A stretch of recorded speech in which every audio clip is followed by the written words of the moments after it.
We like talking about music. Arrow.net, ARROE.net. All right, let's do it. Let's play it forward. These are real people, real stories. Episode number 442 is with singer-songwriter Michael Bublé. Hey, good morning. How are you? Absolutely fantastic. I got to tell you, I have had the album Higher since day one, and you have this connection on this collection of music that it continues to blow me away, especially the title track hit. I want to see that live, that you put that song on a live stage. Oh, dude, it's incredible. You know what was more fun was the first time I played it with my musicians and seeing how pumped they were to play it, because it's a huge energy. Listen, it's a cracker, man. It rocks. So it's a lot of fun to play. My wife and I were talking about it the other day about we feel like there's kind of a Latin beat to it, but at the same time, it's so universal. It can play in any part of the world. Yeah, I mean, it's funny. It's interesting. The Latin thing. I know it's there, but it's a definitely, you know, it's funny, man. It's a song that is starting to exist in my own universe, and that is this weird sort of, you know, sensibility I have musically, and the people that I work with. It's interesting. The kid that wrote the arrangement for that is the prodigy of the great American arranger John Williams, who, you know, brought us everything from the theme to Star Wars, Superman, Jurassic Park, and so there's this very cinematic, kind of massive, dramatic thing that he does. And him and I have the same sensibility. So when it came to me writing that song, I knew it was, I felt it was special, and I wanted to have that sort of, that treatment. And he got it. So, I mean, he just got it and nailed it. And the producer is a guy named Greg Wells, and my co-writer was a fellow named Ryan Tedder, who is an amazing writer. And you must play Ryan's stuff a lot. You probably play a bunch of Ryan's songs. I bet we do. On the radio. Yep. Yeah.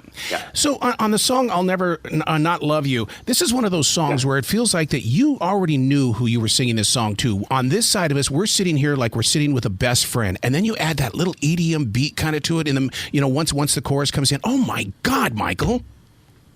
Yeah, dude. When I was, so, you know, I love telling the story. When I wrote that song, it started off as a ballad. So that chorus went, I'll never run, leave you behind. And it was really slow. And I remember talking to my co-writer, Michael Pollock, and saying, hey, man, can we add that double time feel? And he sent me a little demo he sang at about 11 p.m. on a Friday night. I was in my boxer shorts in the kitchen. And when I heard it, I knew I don't think I've ever been so pumped so fast. I sang that song with my headphones on, danced around the kitchen till like 2 a.m. and I was so, I just felt like the universe. I was like, thank you, God. You know, thank you. 20 years later, I got a hit. There's going to be a big hit. So you can imagine for me, man, how beautiful it is that you guys are playing it, and it's, you know, and I watch it going up the charts, and it's really beautiful to have a hit song on the radio again. When you're in the studio singing Crazy, were you visited by Patsy Cline? Because that song has history, and you are not afraid of stepping back into history. No, and especially because, you know, you guys, so many of us know it by Patsy Cline, but the honest to God truth is my version was always the Willie Nelson version. And so when I called Willie the first time and spoke to him and his wife, it was beautiful for me to be able to genuinely say, listen, I know that, you know, people love the Patsy version, but for me, the definitive version is your original, Willie. I like it the way that he wrote it and the way that he sang it. And so I tried to stay true to that. It's funny, man. What I tried to do was I brought in what I thought was this cool little ode to kind of Dinah Washington and what she would have done on a song like, What a Difference a Day Makes. And that little drum, that little kind of rhythmic thing, and then I think Willie Nelson. I mean, honestly, I think it's the best he's sung, and I mean, I just thought it was perfect. I don't know what else to say. It's one of my favorite songs on the record, and probably my favorite duet of all time. Being in radio as long as I have, sure, we've had a lot of cover songs, but Michael, you have this way of saying, no, this is my song, and we embrace it as a Michael Bublé song. That magic you put into it. And the song I'm bringing up is My Valentine. Oh, my God. Well, once again, I get to work and lean on the most incredible talent in the world, you know, from talking about Willie Nelson and Ryan Tedder. Well, you know, Sir Paul McCartney wrote me months before I even had started the record, and he said, I hear you're about to start I have a song I think you could really do well, and that means a lot to me. And I made a demo and sent it to him. And when we talked on the phone, I said, Paul, I'd love it if you would produce this for me. So, man, I mean, having Sir Paul, one of the greatest who ever lived, the fact that he trusted me with his art was just a huge honor. And I think we killed it. I mean, I know he thinks so.